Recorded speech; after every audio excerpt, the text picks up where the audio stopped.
Uttar Pradesh global investor summit की दृष्टि से दुनिया और देश के अंदर हो रहे उत्तर प्रदेश शासन की ओर से आयोजित रोड शोज के इस कार्यक्रम में आज हम लोग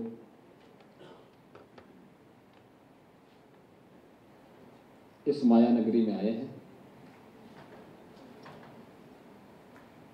धर्म की नगरी से, धर्म के प्रदेश से अर्थ के प्रदेश में आए हैं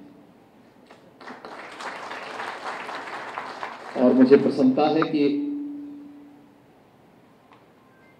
मुझे अगले 24 घंटे तक यहाँ रहना है और इन 24 घंटों के अंदर मुझे यहाँ विभिन्न स्टेक होल्डर्स के साथ संवाद करना है और संवाद की शुरुआत उत्तर प्रदेश डायस्पोरा की ओर से आयोजित इस कार्यक्रम से हो रहा है। मैं सबसे पहले आप सभी यूपीडीएफ से जुड़े हुए बंधुओं का, बहनों का मैं उत्तर प्रदेश शासन की ओर से और उत्तर प्रदेश की जनता की ओर से हृदय से अभिनंदन करता हूं। मंच पर उपस्थित प्रदेश सरकार में मेरे सहयोगी मंत्री, औद्योगिक विकास के मंत्री श्री नंद गोपाल नंदी जी, प्रदेश सरकार में ही मेरे सहयोगी मंत्री, स्टैंप एंड रजिस्ट्रेशन विभाग में जिन्होंने क्रांतिकारी परिवर्तन किया है ऐसे श्री रविंद्र जायसवाल जी, औद्योगिक विकास के आयुक्त श्री अरविंद कुमार जी, प्रदेश सरकार में मुख्यमंत्री के सलाहकार के रूप में अपनी सेवाएं प्रदान कर रहे हैं, जिन्होंने इससे पूर्व प्रदेश में गृह सचिव के रूप में और इंफ्रास्ट्रक्चर के कार्यों को, खासतौर पर जो आप प्रदेश के अंदर एक्सप्रेस हाईवेज को देख रहे हैं, उन कार्यक्रमों को एक समय सीमा के अंदर आगे बढ़ाने वाले श्री अवनीश कुमार अवस्थी जी, यूपीडीएफ के चेयरमैन श्री पंकज जायसवाल जी, महासचिव प्रोफेसर रामशंकर उपाध्याय जी, महाराष्ट्र सरकार के पूर्व गृह मंत्री श्री कृपा शंकर सिंह जी, गोरखपुर के लोकप्रिय सांसद श्री रवि किशन जी। मुझे तो रवि किशन जी को देखकर आप सबको विश्वास होता होगा कि प्रवासी भारतीयों की उत्तर प्रदेश में अब पेट बढ़ी है।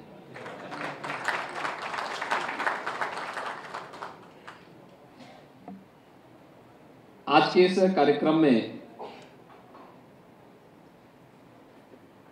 जिन महानुभावों ने अपने विचारों को रखा है और जिनके हम यहाँ पर देख रहे हैं, पद्म पुरस्कार से सम्मानित डॉक्टर सोमा घोष जी ने यहाँ पर कार्यक्रम को वंदना से ही, विघ्न विनायक की वंदना और श्री राम की वंदना करके इस कार्यक्रम का शुभारंभ किया है। अपने यहाँ पर उत्तर प्रदेश के बारे में भी और अपने अनुभवों को साझा जिन्होंने किया है, ऐसे महानुभावों में श्री विनय कृष्णा जी हैं, श्री अजीत यादव जी, प्रोफेसर रामशंकर उपाध्याय जी, पंकज जायसवाल जी, और आप में से हर एक जो भी यूपी डायस्पोरा से जुड़े हुए महानुभाव हैं, उनके पास अपने अनुभव का एक लंबा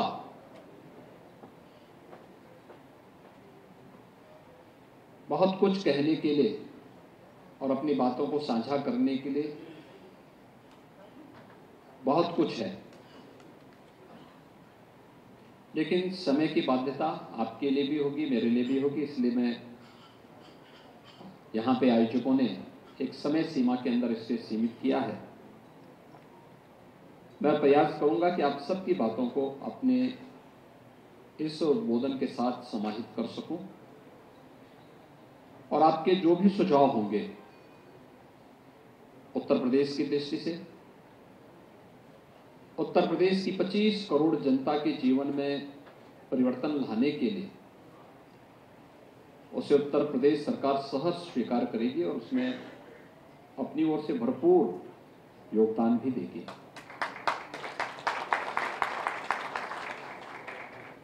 बंधुओं, सामान्यतः हमेशा लोग आते हैं, भाषण करते हैं, सब कुछ होता है, लेकिन संकट के समय कौन हमारे साथ खड़ा हो सकता है, यह हमारी कसौटी का मानक बनता है। मेरा यह मानना था कि, और हम सब इस बात को मान सकते हैं कि इस सदी का सबसे बड़ा संकट आया था, और खास तौर पर प्रवासियों पर, जब इस सदी की सबसे बड़ी महामारी आई थी। और उस महामारी के दौरान किस प्रकार की स्थिति थी। उत्तर प्रदेश देश का एकमात्र राज्य था जिसने अपने यहां से पलायन नहीं होने दिया, लेकिन उत्तर प्रदेश के हर एक प्रवासी के लिए अपने द्वार भी खोले और उनके गंतव्य तक पहुंचाने के साथ साथ उन्हें हर प्रकार का सहयोग करने में अपना योगदान दिया। लोग बहुत सारी चर्चाएं करते थे, लेकिन हम आभारी हैं प्रधानमंत्री मोदी जी के, जिनके मार्गदर्शन और प्रेरणा से हम लोगों ने उस समय 40 लाख प्रवासी उत्तर प्रदेश के अंदर आए थे। सभी लोग चिंतित थे, कहां जाएंगे, क्या करेंगे, आप क्यों ऐसा काम कर रहे हैं, अपने ऊपर ये सब बवाल क्यों लेना चाहते हैं। मैंने कहा उत्तर प्रदेश के हैं और उनका उत्तर प्रदेश से पूरा अधिकार है, और जो कुछ हमारे पास होगा हम असंभव उनकी मदद करेंगे। और मुझे प्रसन्नता है कि हर एक प्रवासी उत्तर प्रदेश वासी ने पूरा अनुशासन का ध्यान रखा, उत्तर प्रदेश शासन की सुविधा को सिर आंखों पर रख करके, और फिर हमारे साथ मिलकर के उत्तर प्रदेश के अंदर कोरोना प्रबंधन का एक बेहतरीन उदाहरण प्रस्तुत किया, जो देश के अंदर एक मॉडल भी बना। हम संकट के साथी हैं, चुनौतियां आने पर हम पलायन नहीं करते, उसका मुकाबला करते हैं। और उत्तर प्रदेश में आज बदलती हुई तस्वीर उसी का उदाहरण है। आपने बदलते हुए उत्तर प्रदेश को देखा है पिछले 5 साल के अंदर। हर एक सरकार ने अपने स्तर पर योगदान किया होगा, करना भी चाहिए, जनता इसलिए चुनती भी है।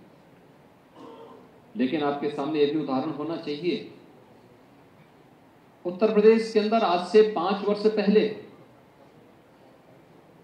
हर एक व्यक्ति के सामने, उत्तर प्रदेश का नौजवान हो, उत्तर प्रदेश का कोई प्रबुद्ध जन हो, उत्तर प्रदेश का व्यवसायी हो, उत्तर प्रदेश का किसान हो, उत्तर प्रदेश की बहनें हो, उत्तर प्रदेश के किसी भी तबके का कोई भी व्यक्ति क्यों न रहा हो, उसके सामने पहचान का एक संकट होता था। पता नहीं लोग क्या सोचेंगे, लोग क्या बोलेंगे, लोग अपनी पहचान बताने में संकोच करते थे। लेकिन आज मैं कह सकता हूं कि आप देश के अंदर भी और दुनिया के अंदर जहां कहीं भी जाएंगे, उत्तर प्रदेश आपको, उत्तर प्रदेश की पहचान से आप भी गौरवान्वित होते होंगे, और उत्तर प्रदेश के नाम पर मिल रहे सम्मान से हर व्यक्ति इस बात को कहता है कि हां, उत्तर प्रदेश ने कुछ नया किया है और करना चाहता है। ये पिछले 5 वर्षों के अंदर प्रधानमंत्री मोदी जी के नेतृत्व में, उनके मार्गदर्शन में जो कुछ प्रयास हम लोगों ने किए, उस सेक्टर में, किसी एक पे नहीं, हर एक सेक्टर में हम लोगों ने काम किया, बिना भेदभाव के काम किया। सेंट्रल गवर्नमेंट की फ्लैगशिप स्कीम हो, हमने प्रभावी ढंग से लागू किया, बिना भेदभाव के हर तबके को उसका लाभ दिया। कोई ये नहीं कह सकता कि हमने किसी के साथ जाति, मत, मजहब, क्षेत्र, भाषा के आधार पर कोई भेदभाव किया हो। कोई हमसे ये नहीं कह सकता कि हमने पिक एंड चूज किया हो, कभी नहीं हो सकता है। मेरा यह मानना है, सार्वजनिक जीवन में हम अपने मूल्यों और आदर्शों के अनुसार, अपनी विचारधारा के अनुसार चुनाव में जाते हैं, लेकिन राजनीति के उन मूल्यों और सिद्धांतों पर भी हम विश्वास करते हैं जो भारत की लोकतांत्रिक परंपरा ने हम सबको बताया है। बिना भेदभाव के शासन की योजना का लाभ हर एक तबके को देना, बिना भेदभाव के शासन की योजना को हर एक व्यक्ति तक पहुंचाना, और इस कार्य को हम लोगों ने पूरी प्रतिबद्धता के साथ लागू करने का कार्य किया। आज परिणाम है किस रूप में? याद करिए, जब हम लोगों ने उत्तर प्रदेश में पहले दिन में आया था तो मैंने 2 काम किए थे। एक, आप लोग मुंबई में रहते हैं, बहुत संकट नहीं होगा, लोगों के कल्चर भी है, लोगों ने पहले दिन से ही अपने व्यस्त दिनचर्या को अपने जीवन का हिस्सा बनाया। लेकिन उत्तर प्रदेश के अंदर आज से 5 वर्ष पहले ऐसी स्थिति नहीं थी। बेटियां सुरक्षित नहीं थी, स्कूल नहीं जा पाते थे, जबरदस्ती उठाने की शिकायतें मिलती थी। बहुत सारे अभिभावक अपने बच्चों को दूर हॉस्टल में भेजते थे, जिनके पास कैपेसिटी नहीं, वो क्या करते रहे होंगे। बहुत सारे लोगों ने अपनी बेटियों को स्कूल भेजना बंद कर दिया था। बहनें बाजार नहीं जा पाती थी, हर जगह सुरक्षा का वातावरण था। तो मैंने आने पर 2 काम किए। एक, कि बहन और बेटियों की सुरक्षा की गारंटी होनी चाहिए, और दूसरा कि इल्लीगल कोई भी कार्य नहीं होगा। और अगले 24 घंटे के अंदर मैंने उसे प्रभावी ढंग से लागू करने का है कि भाई देखो, एक तो उत्तर प्रदेश के अंदर हर एक स्तर पर आप कार्रवाई करिए। अगर कहीं भी मेरे सामने शिकायत आई, किसी बेटी किसी बहन की ओर से शिकायत आई कि हमारे आवागमन में, हमारी स्वतंत्रता में इस व्यक्ति ने या फलानी स्थान पर ये हुआ है, बाधा पहुंची है, सुरक्षा खतरे में है, तो वहां पर सबकी हम जवाबदेही तय करेंगे। एक अभियान चला। दूसरा, मैंने उसी दिन तय किया, मैंने कहा जितने इलीगल एक्टिविटीज हैं, एक, जितने इलीगल स्लॉटर हाउसेस चलते हैं, ये सब बंद कर डालो। और साथ साथ जिन माफियाज ने किसी गरीब की, किसी कमजोर की, किसी व्यापारी की, किसी उद्यमी की लैंड पर जबरन कब्जा किया है, अगले 24 घंटे के अंदर ये सब हटता हुआ दिखाई देना चाहिए। और इसके बाद फिर आपकी कार्रवाई भी उसके बाद प्रारंभ हो जाएगी। और आपने देखा होगा ये सब हटता हुआ दिखाई दिया होगा। आज जो परिवर्तन हुआ है, यानी हमारी सरकार को लगभग 6 वर्ष होने जा रहे हैं। उत्तर प्रदेश जैसे राज्य में पहली बार हुआ है कि कोई मुख्यमंत्री 5 साल का अपना कार्यकाल पूरा करने के बाद फिर से 2/3 बहुमत के साथ सरकार बना रहा है। पहली बार हुआ है 37 वर्ष के बाद कोई सरकार रिपीट कर रही है। प्रधानमंत्री मोदी जी का यशस्वी नेतृत्व है, उनका मार्गदर्शन है। जनता जनार्दन का यह आशीर्वाद इसलिए प्राप्त हुआ क्योंकि उसे लगा कि हाँ, इस परिवर्तन के साथ हमें भी सहभागी बनना है।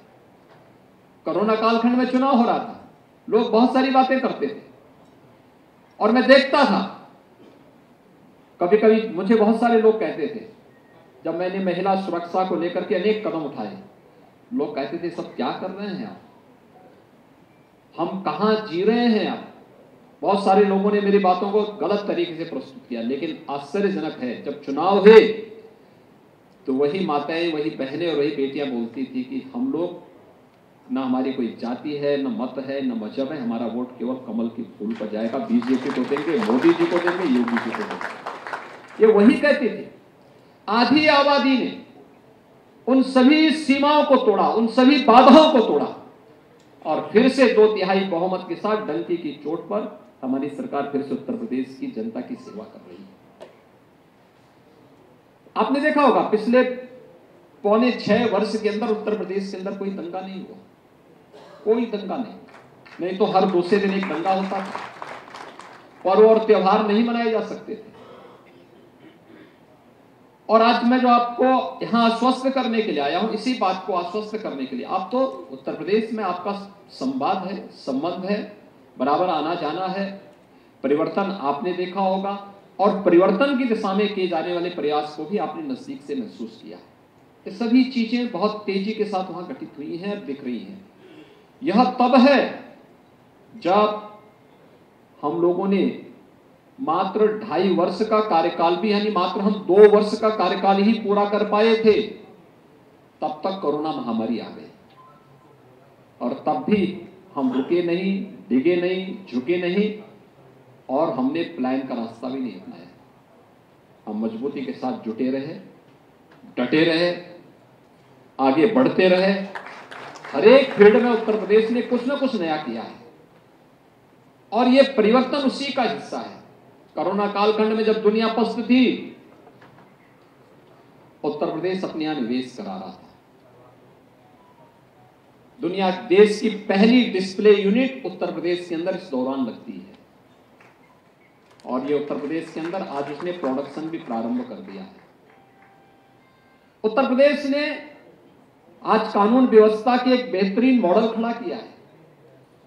हमने इसके लिए हमें रिफॉर्म करने पड़े, पुलिस फोर्स का मॉडर्नाइजेशन करना पड़ा, 1.5 लाख से अधिक भर्तियां हम लोगों ने की, लेकिन भर्ती की प्रक्रिया इतनी पारदर्शी थी, किसी को उंगली उठाने का अवसर भी नहीं मिला।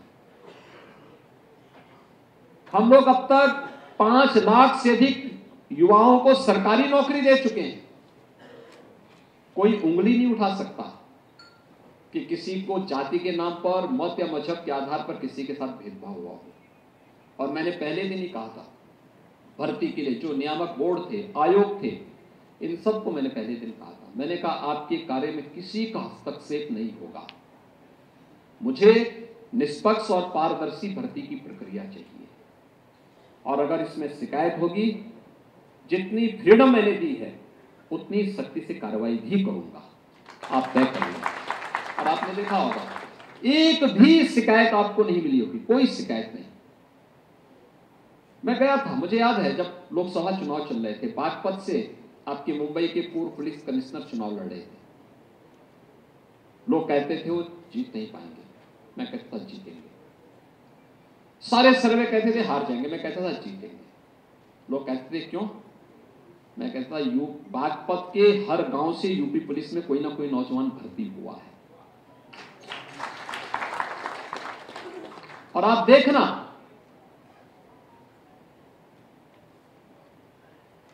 जिन नौजवानों ने अपनी पूरी जवानी समाप्त कर दी, भर्ती नहीं हो पाते थे, दिन भर प्रैक्टिस करते थे, दौड़ते थे, सुबह शाम दौड़ते थे, 15-15 किलोमीटर दौड़ते थे, लेकिन नौकरी के समय उनको रोक दिया जाता था। आज बिना सिफारिश के आज उत्तर प्रदेश सरकार की कोई भर्ती निकलती है, मुझे भी नहीं पता कि कौन कर रहा, कौन इस एजेंसी को कराएगी, किसका कहां सेंटर पड़ रहा है, किसका सिलेक्शन हो रहा है। जब सबका सिलेक्शन हो जाता है तो मैं नियुक्ति पत्र के लिए जरूर कुछ नौजवानों को बुलाता हूं और उनसे पूछता हूं कि भाई मुझे बताओ कि आपसे किसी ने कोई बात तो नहीं भी कहीं भी किसी भी स्तर पर। तो सब बातचीत के दौरान ही पता लग जाता है, बॉडी लैंग्वेज से पता लग जाता है कि इनका स्तर क्या है। तो उसके बाद फिर मैं नियुक्ति पत्र के बाद उनकी पोस्टिंग कहां होनी है ये भी मुझे भी नहीं पता है। ये सब ऑटो मोड पर अपने आप होता है, अपनी ओर से चलता, सारी चीजें ऑनलाइन है, किसी कभी कोई मानवीय हस्तक्षेप है ही नहीं, ये प्रक्रिया। और उस प्रक्रिया को अपनाने के बाद जब मैं बागपत में जाता था, उससे पहले भी कि तो मैंने देखा एक गांव में, अब आश्चर्य करेंगे, यूपी पुलिस में 27 नौजवान भर्ती हुए थे। तो क्या वहां से हमारा प्रत्याशी हार जाएगा? कभी नहीं। और हम डंके की चोट पर वहां चुनाव जीते, सारे सर्वे फेल, हम चुनाव जीते थे। क्योंकि अगर पब्लिक ने हम पे विश्वास व्यक्त किया है तो हमारे विश्वास को भी वे नजरअंदाज नहीं करेंगे, और ये हुआ था। उत्तर प्रदेश के अंदर इस दौरान बहुत सारे परिवर्तन हुए। आपने देखा होगा, इंफ्रास्ट्रक्चर डेवलपमेंट के लिए भी एक बेहतरीन कार्य हुआ, हर एक स्तर पर, हर एक। हमने प्रदेश के अंदर, इससे पहले एक कहावत थी 17 के पहले उत्तर प्रदेश के बारे में, कि जहां से अगर आप सड़क मार्ग से चलो, सड़कों पे गड्ढे दिखने लग जाएं या सायंकाल अंधेरा हो जाए, मान के चलो उत्तर प्रदेश की सीमा प्रारंभ हो गई। आज इंटर स्टेट कनेक्टिविटी 4 लेन से जुड़ चुकी है, नेपाल से हो, बिहार से, झारखंड से, छत्तीसगढ़ से, मध्य प्रदेश, राजस्थान, हरियाणा, उत्तराखंड या दिल्ली, 4 लेन की कनेक्टिविटी के साथ हम जुड़े हुए। एक्सप्रेस हाईवे प्रदेश की राजधानी लखनऊ का पूर्वी छोर से जोड़ने के लिए, बुंदेलखंड एक्सप्रेसवे को प्रदेश की राजधानी से जोड़ने के लिए, देश की राजधानी को प्रदेश की राजधानी से जोड़ने के लिए, पश्चिमी उत्तर प्रदेश को पूर्वी उत्तर प्रदेश से जोड़ने के लिए गंगा एक्सप्रेसवे पर कार्य हो रहा है। ये इंफ्रास्ट्रक्चर डेवलपमेंट के जो कार्य हुए हैं, गांवों की कनेक्टिविटी को, जनपदों की कनेक्टिविटी को जिस प्रतिबद्धता के साथ आगे बढ़ाने का कार्य हो रहा है, ये सभी उत्तर प्रदेश के अंदर आपने पिछले कुछ वर्षों के अंदर परिवर्तित होते हुए देखा होगा। एयर कनेक्टिविटी, मुझे याद है 2017 के पहले गोरखपुर में एक फ्लाइट जाती थी दिल्ली से, और वह भी कभी कभी जाती थी। मुझे जब संसद सत्र में आना होता था दिल्ली, तो पहले 4 घंटे मुझे गोरखपुर से लखनऊ जाने में लगते थे, फिर गोरखपुर से दिल्ली आता था। ऐसे दिल्ली से अगर मुझे अचानक आना होता था तो पहले लखनऊ आता था, लखनऊ से 4 घंटे की दूरी तय करके तब गोरखपुर पहुंचता था। आज गोरखपुर से न केवल दिल्ली के लिए, मुंबई के लिए, कोलकाता के लिए, बेंगलुरु के लिए, हैदराबाद के लिए, अहमदाबाद के लिए, प्रयागराज के लिए 14 फ्लाइट गोरखपुर से चल रही हैं, और 9 एयरपोर्ट आज के दिन पर हमारे पूरी तरह क्रियाशील हैं। 10 एयरपोर्ट पर हमारा वर्तमान में कार्य चल रहा है, जिसमें से 5 हमने बना करके तैयार कर लिए हैं, और हमने एयरपोर्ट अथॉरिटी के साथ MOU कर लिया है कि भाई हम आपको ये एयरपोर्ट दे रहे हैं, आप इनका संचालन करिए, और इनके संचालन, इनके मेंटेनेंस की जिम्मेदारी आपकी, जो खर्चा आएगा राज्य सरकार उसका पैसा देगी, हम दे रहे हैं।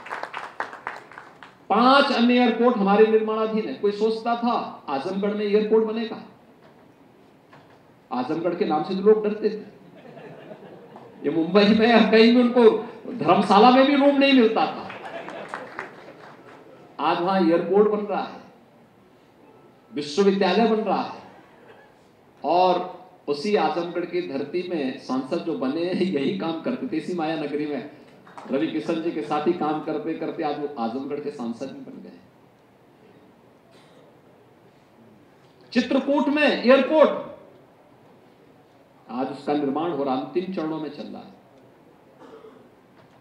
सोनभद्र में एयरपोर्ट, अलीगढ़ में एयरपोर्ट, मुरादाबाद में एयरपोर्ट, सहारनपुर में भी एयरपोर्ट, श्रावस्ती में एयरपोर्ट।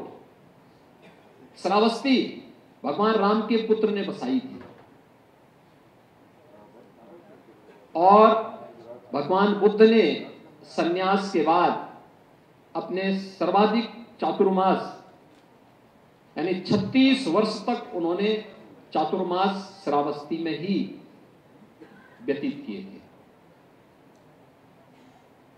ये श्रावस्ती के साथ जुड़ा हुआ आज वहां एयरपोर्ट बन रहा है।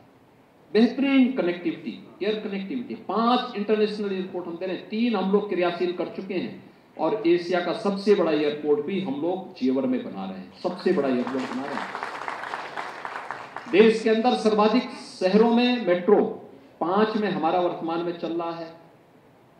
आगरा में वर्तमान में कार्य चल रहा है। बाकी गोरखपुर, वाराणसी, प्रयागराज, मेरठ, यहां की सर्वे की कार्रवाई अंतिम चरणों में चलते हुए हम इसमें भी मेट्रो को आगे लेकर चल रहे हैं। इसके अलावा और भी कार्यक्रम हमारे तेजी के साथ आगे बढ़ रहे हैं। रैपिड रेल, देश की पहली रैपिड रेल का कल आपने देखा होगा ट्रायल हुआ है। दिल्ली से मेरठ की दूरी पहले तय करने में लगते थे 3 घंटे, आज मात्र 45 मिनट में आप इस दूरी को तय कर। 12 लेन का एक्सप्रेस हाईवे बन चुका है, मात्र 45 मिनट में। यह आज उत्तर प्रदेश के अंदर हो रहा है, और उत्तर प्रदेश इसलिए महत्वपूर्ण है क्योंकि उत्तर प्रदेश तो आपका अपना प्रदेश है।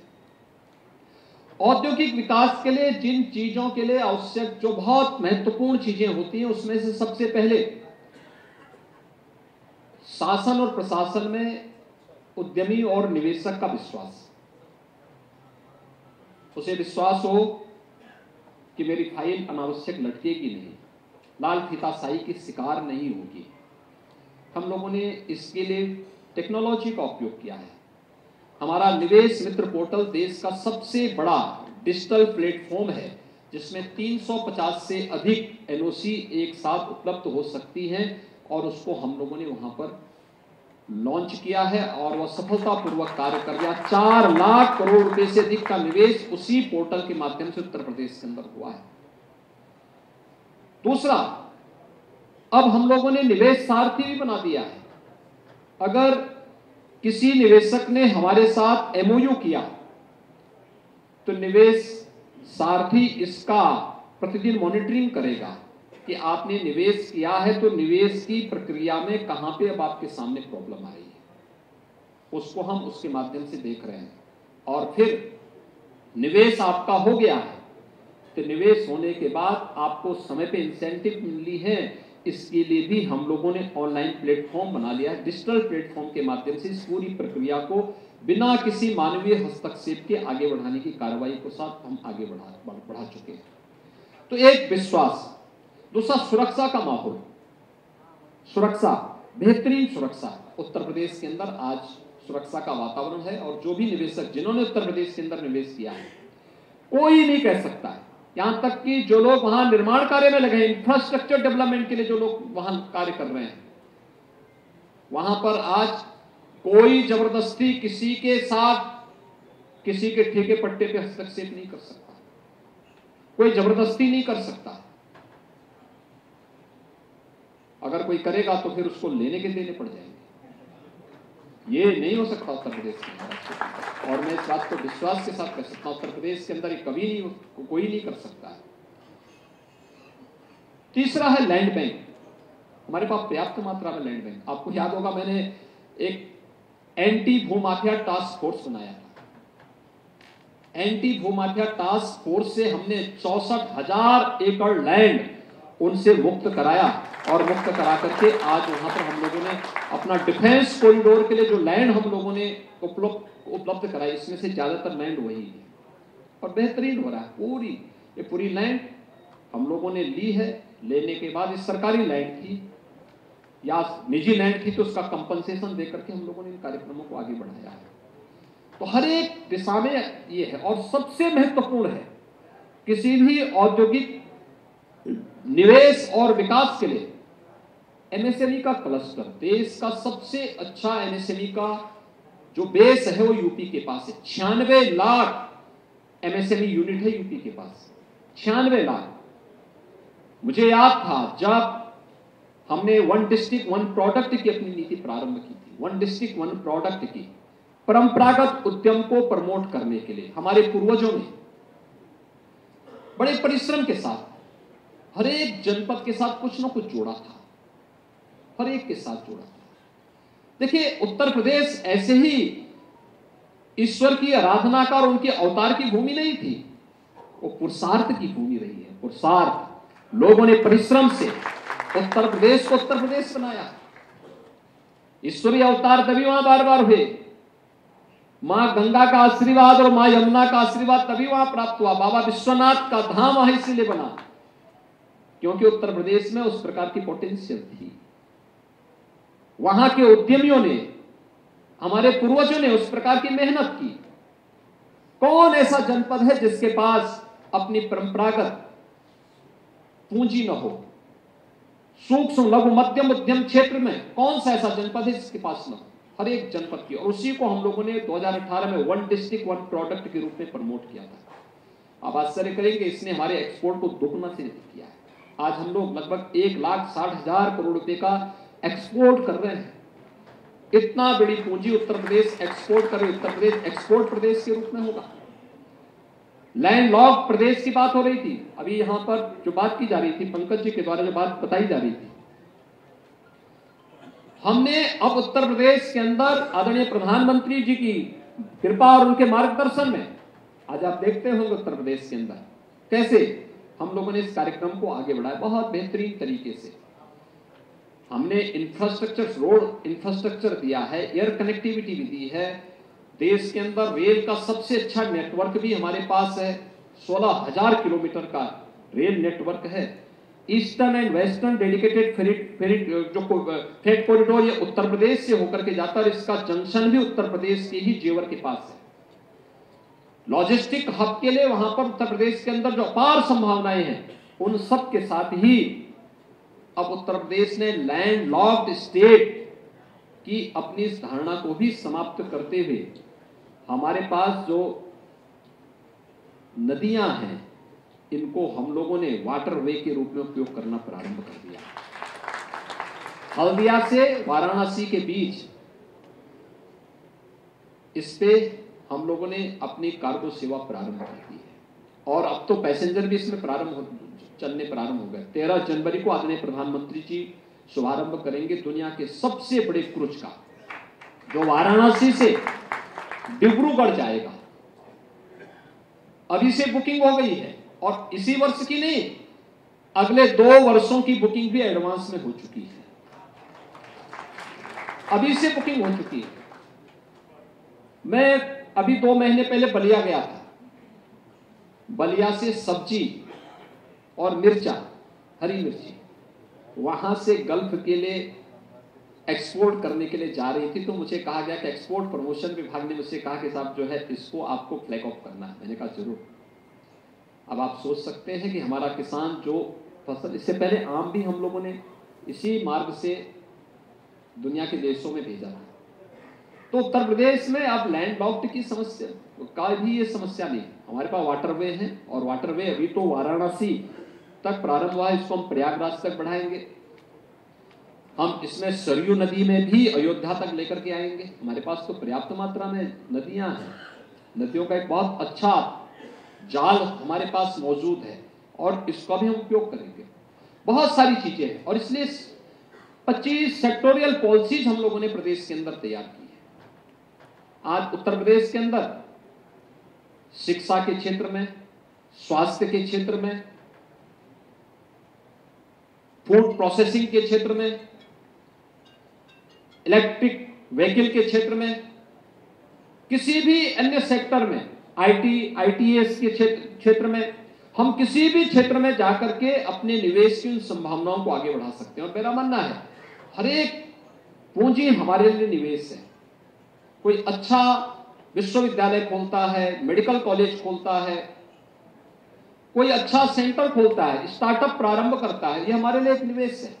हम हर एक उस निवेशक का स्वागत करेंगे और उत्तर प्रदेश ने उसके लिए पॉलिसी बनाई है। उत्तर प्रदेश आज 1 डिस्ट्रिक्ट 1 मेडिकल कॉलेज की तरफ भी बढ़ चुका है। यानी आश्चर्य करेंगे कि 1947 से लेकर 2017 तक उत्तर प्रदेश में गवर्नमेंट मेडिकल कॉलेज केवल 12 बन पाए थे। 70 वर्षों में 12 मेडिकल कॉलेज, और 2017 से लेकर अब तक हम 35 गवर्नमेंट मेडिकल कॉलेज बना रहे हैं, 35। लेकिन अब हम लोगों ने कहा कि कुछ हम निजी क्षेत्र को भी इसमें जोड़ेंगे। पीपीपी मोड पे हमारी पॉलिसी आ चुकी है। हमारे जो 10 जनपद बचे थे, उन 10 जनपदों में से 6 जनपदों के लिए हमारे पास प्रस्ताव आ चुके हैं। 4 जनपद बचे हैं जिस पर हम मेडिकल कॉलेज निर्माण के कार्यक्रम को आगे बढ़ा रहे हैं। और ये भी मेरा विश्वास है कि इस इन्वेस्टर समिट के साथ हम लोग उन जनपदों को भी कवर कर लेंगे। बहुत सारे सेक्टर हैं जिसमें कार्य किया जा सकता है। इन सभी क्षेत्रों में जो अपार संभावनाएं हैं, उत्तर प्रदेश ने एमएसएमई की अपनी पॉलिसी बनाई है। 1000 दिनों तक आपको कोई भी लाइसेंस लेने की आवश्यकता नहीं, आप अपना निवेश करिए, सीधे जाइए, निवेश करिए, अपना आपने एक एप्लीकेशन दे दिया, निवेश करिए। 1000 दिनों तक ये प्रक्रिया अपनी चलती रहेगी। तब तक आप अपना निवेश भी करिए, प्रोडक्शन भी शुरू करिए, सरकार की इंसेंटिव भी लीजिए, सब कुछ करिए और उसमें 1000 दिनों तक अपनी प्रक्रिया अपने आप ऑटो मोड पर आगे बढ़ती रहेगी, कहीं कोई समस्या नहीं आएगी। बहुत सारी चीजें वहां पर हुई हैं और इन क्षेत्रों में जो हमारी 21 सेक्टोरियल पॉलिसीज हैं, मैं यूपी डायस्पोरा से जुड़े पदाधिकारियों से कहूंगा कि वो सभी सदस्यों तक अगर उसको पहुंचवा दें, या वो उसको डिजिटल प्लेटफॉर्म पे भी आप देख सकते हैं और उसका लाभ लें। उत्तर प्रदेश आज के दिन पर निवेश का सबसे अच्छा गंतव्य है और इसी को ध्यान में रख करके हम लोगों ने जो 8 टीमें भेजी थी, मैंने अपने वरिष्ठ मंत्रियों की 8 टीमें भेजी थी दुनिया के देशों में, जिन लोगों ने 16 देशों की 21 शहरों को कवर किया था। 1 सप्ताह का कार्यक्रम था और इस जब ये लोग दुनिया के विभिन्न देशों में गए, बहुत पॉजिटिव रिस्पांस था दुनिया के अंदर, लोगों ने बहुत अच्छे ढंग से उसको पॉजिटिव वे में लिया। और मैं चाहूँगा इस समय हमारे 8 सिटी में हमारे ये रोड शोज देश के अंदर होने जा रहे हैं, जिसमें आज मुंबई से मैं शुरू कर रहा हूँ। और मुझे विश्वास है कि विभिन्न क्षेत्रों में जो अपार संभावनाएं उत्तर प्रदेश के अंदर हैं। हम लोग यहाँ पे अभी जो यहाँ पर अजीत यादव जी कह रहे थे टेक्सटाइल उद्योग के बारे में, हम तो वहाँ पे फ्लैटेड फैक्ट्रीज के भी हम कॉन्सेप्ट को लेकर के आ चुके हैं। 4 सिटी में हम बना रहे हैं, अन्य जगह के प्रस्ताव आएंगे, हम वहाँ पे भी उस प्रकार की सुविधा देंगे। उत्तर प्रदेश में किस सेक्टर में संभावनाएं हैं? डेयरी सेक्टर में अपार संभावनाएं हैं, फार्मा के क्षेत्र में है, ऑटोमोबाइल के क्षेत्र में है। न्यू सिटीज के लिए हम लोग कार्यक्रम आगे बढ़ा रहे हैं। नई सिटी के निर्माण के लिए भी हम लोग इन सभी कार्यक्रमों, कहीं भी नई सिटी के निर्माण के लिए सरकार उसमें सहयोग देने के लिए है। नई उसमें हम हर प्रकार से तमाम अन्य सेक्टर्स में भी हम सहयोग करने को तैयार। और 25 सेक्टोरियल पॉलिसीज को भी अगर आप देखेंगे, उत्तर प्रदेश, मुझे लगता है कि आप सभी उसमें थोड़ी भी रुचि ले लेंगे तो उन संभावनाओं को हम आगे बढ़ा पाएंगे। और उत्तर प्रदेश ने जो आदरणीय प्रधानमंत्री जी के विजन के अनुरूप यह तय किया है कि भारत देश की $5 ट्रिलियन की इकोनॉमी बनेगा। आज भारत दुनिया के अंदर सबसे बड़ी उभरती हुई अर्थव्यवस्था है। भारत जब अपनी आजादी का अमृत महोत्सव मना रहा है, तो आजादी के अमृत महोत्सव वर्ष में भारत को 2 अवसर ऐसे प्राप्त हुए हैं जो वास्तव में अमृत महोत्सव के इस आयोजन को और भी प्रफुल्लित बना देते हैं। खासतौर पर एक, जिस ब्रिटेन ने लगभग 200 वर्षों तक भारत में शासन किया था, उसे पछाड़ करके भारत देश की 5वीं बड़ी अर्थव्यवस्था दुनिया की बना है। दूसरा, आजादी के अमृत महोत्सव वर्ष में भारत G20 के देशों का नेतृत्व कर रहा है। G20 दुनिया के वे 20 बड़े देश हैं, जिन 20 बड़े देशों में दुनिया की 60% आबादी निवास करती है, जिनका दुनिया के 75% ट्रेड पर अधिकार है, जिनका दुनिया के 85% जीडीपी पर अधिकार है और जिनका दुनिया के 90% पेटेंट पर भी अधिकार है। उन 20 G20 के देशों का नेतृत्व भारत करेगा। उस अवसर पर हमारे लिए भी अपने राज्य से अपने देश को आगे बढ़ाने के लिए जो अवसर है, हम भी उससे वंचित नहीं होंगे।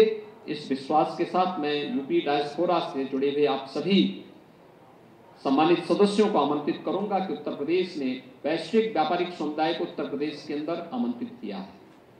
तो उत्तर प्रदेश तो आपका अपना है, तो आपको आमंत्रित करने की आवश्यकता नहीं, बल्कि आप तो स्वयं ही इस आयोजन के आयोजक हैं और उस आयोजक बनकर के आप सभी इस व्यवस्था के साथ जुड़ेंगे। इसलिए आज ये पहली संवाद आपके साथ ही मैंने प्रारंभ किया है। मैं एक बार फिर से यूपी डायस्पोरा से जुड़े हुए अपने सभी पदाधिकारियों को हृदय से धन्यवाद देता हूं और जो भी आपके प्रस्ताव आएंगे हम उसका स्वागत करेंगे। और उत्तर प्रदेश, तो हम इस बारे में कह सकते हैं कि अगले 5 वर्ष के अंदर आदरणीय प्रधानमंत्री जी की मंशा के अनुरूप $1 ट्रिलियन की इकोनॉमी के रूप में आगे बढ़ाने में हम सब अपना योगदान मिलकर के देंगे, तो उसका परिणाम भी हमारे सामने बेहतरीन तरीके से आएगा और परिणाम अवश्य आएगा, इसमें कोई संदेह नहीं होना चाहिए। इस विश्वास के साथ मैं आप सबकी उपस्थिति के लिए आपका एक बार फिर से धन्यवाद करता हूं। आप सबको आपका स्वागत करता हूं, अभिनंदन करता हूं। धन्यवाद। जय हिंद।